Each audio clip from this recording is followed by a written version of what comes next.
उत्तराखंड वैसे तो अपनी अलग ही विशेषताओं के लिए प्रसिद्ध है। रंग देवभूमि के कार्यक्रम में हम देवभूमि उत्तराखंड की संस्कृति, धार्मिक मान्यताएं और परिवेश से जुड़ी कई रोचक जानकारियां रोज आपके लिए लेकर आते हैं। तो ये एंटरटेनिंग और इन्फॉर्मेटिव वीडियोस आपसे मिस ना हो, इसलिए जल्दी से हमारे चैनल को सब्सक्राइब कर लें और बेल आइकन दबाना बिल्कुल ना भूलें।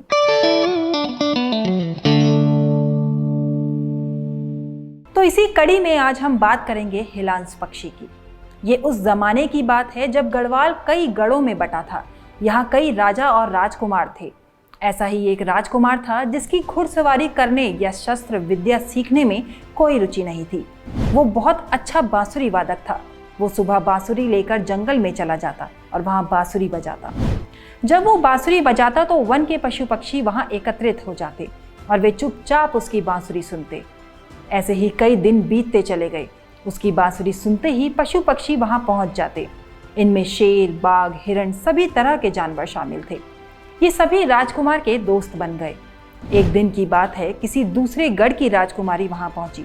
उसने राजकुमार को बांसुरी बजाते देखा। राजकुमार की नजर भी उस पर पड़ी तो वो हक्का बक्का रह गया। राजकुमारी सुंदरता की प्रतिमूर्ति थी। राजकुमार उसे अपना दिल दे बैठा। राजकुमार ने राजकुमारी से अपने दिल की बात कही, साथ ही उसके सामने विवाह का प्रस्ताव भी रखा। राजकुमारी ने मुंह बनाया और कहा, मैं यहाँ लाल गुलाब ढूंढने आई थी जो मुझे नहीं मिला। यदि तुम मेरे लिए लाल गुलाब लेकर आ जाओगे तो मैं तुमसे शादी कर लूंगी। राजकुमार ने सोचा, इतना बड़ा जंगल है, कहीं ना कहीं तो उसे लाल गुलाब मिल ही जाएगा।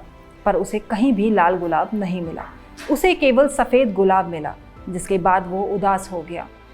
अगले ही दिन राजकुमार वन में गया, लेकिन उसने बांसुरी नहीं बजाई। वो चुपचाप लेटा रहा। जंगल में पशु पक्षी परेशान हो गए कि आखिरकार राजकुमार को क्या हो गया। एक दो दिन नहीं बल्कि कई दिन बीत गए, लेकिन राजकुमार ने बांसुरी नहीं बजाई। पशु पक्षी को समझ नहीं आ रहा था कि आखिर उसके राजकुमार को हो क्या गया। वे राजकुमार को उदास नहीं देख सकते थे।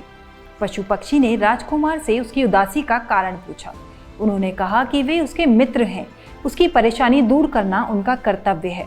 राजकुमार ने कहा, क्या सच में तुम मेरी परेशानी दूर कर सकते हो? पशु पक्षियों ने कहा, क्यों नहीं, जरूर तुम्हारी परेशानी दूर करेंगे।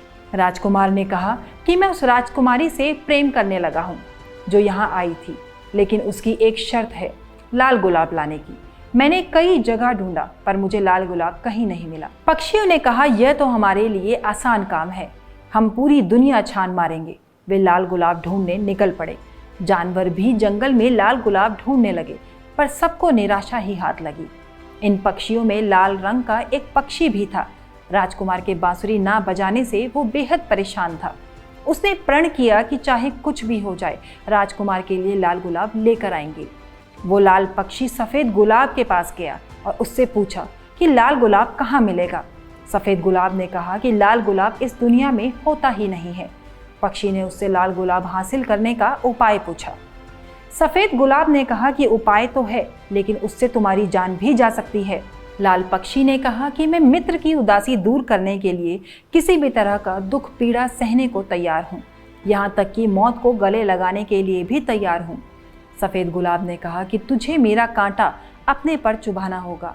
मैं रात भर तेरा खून चूसूंगा, तेरा लाल रंग मेरे पास आ जाएगा, मेरे फल लाल बन जाएंगे, तब तुम उसे राजकुमार को दे देना। पक्षी ने कांटा चुभाया तो वो पीड़ा से करा उठा। वह चुपचाप रात भर दर्द सहता रहा। वह जानता था कि उसकी इस पीड़ा का मतलब उसके दोस्त की उदासी दूर होना है, इसलिए वो खुश भी था। उसने सुबह देखा तो सभी सफेद गुलाब लाल बन चुके थे। वो खुश था।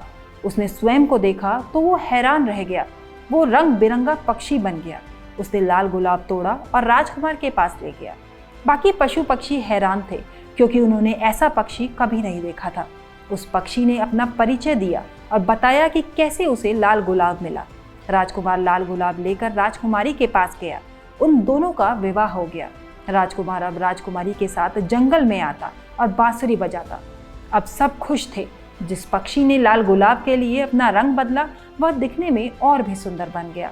ये वही पक्षी है जिसे हम हिलांस कहते हैं, दिखने में सुंदर पक्षी जो कोयल की तरह मधुर स्वर में गाता है।